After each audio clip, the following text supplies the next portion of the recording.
Hello guys, welcome back to my channel. তোমরা কেমন আছো? আশা করি ভালো আছো। সুমিতা ব্লগ অ্যান্ড শর্টসে তোমাদের অনেক অনেক স্বাগত, অনেক ভালোবাসা জানিয়ে আমি এই ভিডিওটা স্টার্ট করছি। আর আজকে দেখতে পাচ্ছ কোন রেসিপি তোমাদের সঙ্গে শেয়ার করতে চলে এসেছি। তো আমি চলে এসেছি শশার ঘন্ট রেসিপি। তো আমি আজকে করছি আর মাছের মাথা দিয়ে শশার ঘন্ট। তো কেউ স্কিপ করবে না, পুরো ভিডিও আমার সঙ্গে থেকে দেখবে, তোমাদের কিন্তু খুব ভালো লাগবে। আর আমি দেখো কয়েকটা শশা নিয়ে নিয়েছি, আর আমি এখানে নিয়ে নিয়েছি আর মাছের মাথা। তো আর মাছের মাথাটা আমি ভালো করে ধুয়ে নিয়েছি, পরিষ্কার করে নিয়েছি। তারপরে শশাগুলো এবার কেটে নেব। তো আমি দেখো শশাগুলো এইভাবে ভালো করে ছিলে আমি এইরকম শেপের কেটে নিয়েছি। আর একটু চাইলে তোমরা পাতলাও করতে পারো। তো শশাগুলো অনেকটাই কচি ছিল। তো চলো এবার রান্নাঘরে যাওয়া যাক। এবার রান্নাঘরে আমি চলে এসেছি। এবার আমি কড়াই বসিয়ে দিয়েছি। কড়াইয়ের মধ্যে দেখো আমি দিয়ে দিচ্ছি একটু জিরে। জিরেটা একটু শুকনো কলোতে ভালো করে ভেজে নিচ্ছি। এবার আমি জিরেগুলো তুলে নিয়ে তার মধ্যে দিয়ে দিলাম সর্ষের তেল। আবার আজকে আমি সর্ষের তেল দিয়ে রান্নাটা করছি, তোমরা চাইলে যে কোনো তেল দিয়ে রান্নাটা করতে পারো। তো আমি তারপরে সর্ষের তেল দিয়ে মাথাগুলো ধনের গুঁড়ো, হলুদের গুঁড়ো, লবণ দিয়ে মেখে মাথাটা ভেজে নেব। মাছের মাথাটা ভালো করে ভেজে নেব এপিট করে।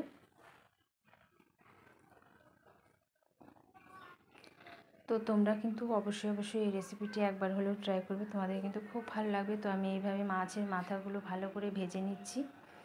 তো আমার মাছের মাথাগুলো ভাজা হয়ে গেছে, এবার আমি তুলে নেব। তার মধ্যে আমি আর বেশ কিছুটা তেল দিয়ে দিচ্ছি। এবার আমি ফোড়নের জন্য দিয়ে দিচ্ছি একটা তেজপাতা। তারপরে আমি দিয়ে দিলাম জিরে।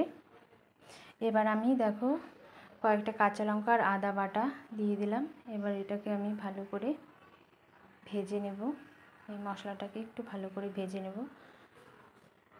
আদা লঙ্কাটা।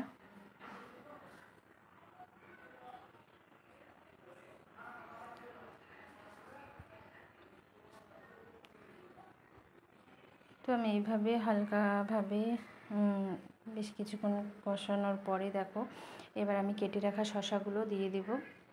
এবার শশাটাকে ভালো করে মিশিয়ে নেব।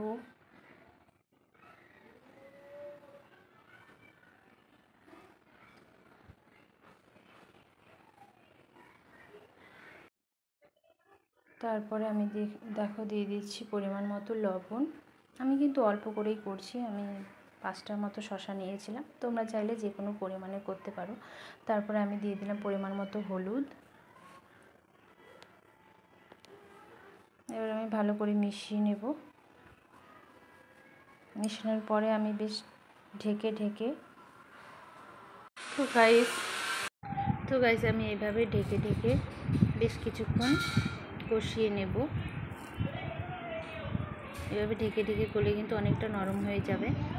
আর শশাটা অনেক কচি ছিল, মানে আর একটু পুষ্ট শশাগুলো ভালো হয়। এটা অনেকটাই কচি থাকলে কিন্তু অতটা ভালো গলতে চায় না, তবু কিন্তু গলে যাবে, দেখবে এভাবে কষাতে কিন্তু গলে যাবে। তারপরে আমি ওপর থেকে দিয়ে দিচ্ছি লঙ্কার গুঁড়ো, সামান্য লঙ্কার গুঁড়ো দিয়ে দিচ্ছি। তারপরে দিয়ে দিলাম একটু ধনের গুঁড়ো।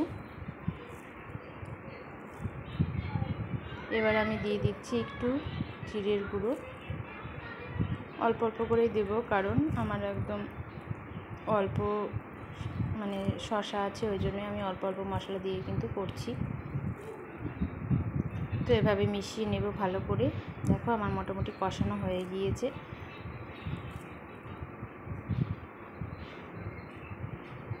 তারপরে আমি দেখো ভেজে রাখা সেই মাছের মাথাগুলো দিয়ে দিচ্ছি।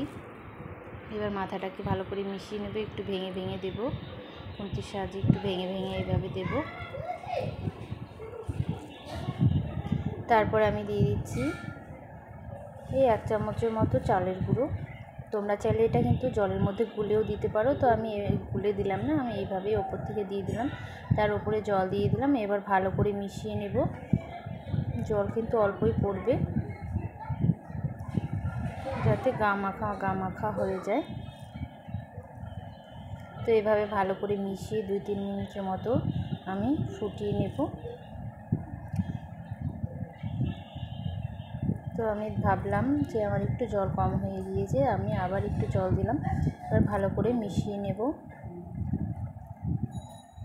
তোমরা চাইলে কিন্তু একটু পাতলা করতে পারো, আমি কিন্তু অতটা পাতলা করব না, আমি একটু শুকনো করব। তারপরে আমি দুটো কাঁচা লঙ্কা দিয়ে দিলাম, একটু মুখ ফাটিয়ে কাঁচা লঙ্কাগুলো দিয়ে দিলাম। তারপরে আমি এবার দেখো ভালো করে মিশিয়ে নিলাম, আর আমার কি সুন্দরভাবে গলে গিয়েছে শসাগুলো। এবার আমি উপর থেকে একটু গরম মশলার গুঁড়ো দিলাম, তোমরা চাইলে নাও দিতে পারো, মানে যার যেরকম ইচ্ছে। গরম মশলা যদি পছন্দ হয় তাহলে গরম মশলা দিতে পারো, না হলে গরম মশলাটা অ্যাভয়েড করবে। তারপরে আমি ভেজে রেখেছিলাম সেই ভাজা জিরের গুঁড়ো হালকা মতো ম্যাশ করে আমি জিরের গুঁড়োটা দিয়ে দিলাম। এবার মিশিয়ে নেব ভালো করে, এক হাতে হচ্ছে না ঠিকঠাক, তো আমি মিশিয়ে নিয়ে পুরো আমার দেখো শসার ঘন্ট রেডি হয়ে গিয়েছে। আর মাছের মাথা দিয়ে এবার আমি তুলে নিচ্ছি, তুলে দেখাচ্ছি তোমাদেরকে। তো কেমন লাগলো আমার এই নতুন রেসিপি শসার ঘন্ট, তোমরা কে কে খেয়েছো আর কে কে খাওনি অবশ্যই কিন্তু কমেন্ট করে জানাবে। আর কেমন হয়েছে আমার এই শসার ঘন্ট অবশ্যই কিন্তু কমেন্ট করে জানাবে। আর যারা নতুন দেখছো অবশ্যই চ্যানেলটিকে সাবস্ক্রাইব করে দিয়ে আমার পাশে থাকবে, বেল আইকন প্রেস করতে ভুলবে না। আর তোমরা বারবার বলছি অবশ্যই কিন্তু ট্রাই করবে, খুব ভালো লাগবে খেতে। আর খুব ভালো লাগে খেতে, গরম গরম ভাত দিয়ে কিন্তু পরিবেশন করতে পারেন, খুব ভালো লাগবে। তো সবাই খুব ভালো থাকবে, সুস্থ থাকবে, অন্য কোনো ভিডিওতে দেখাবে। Love you.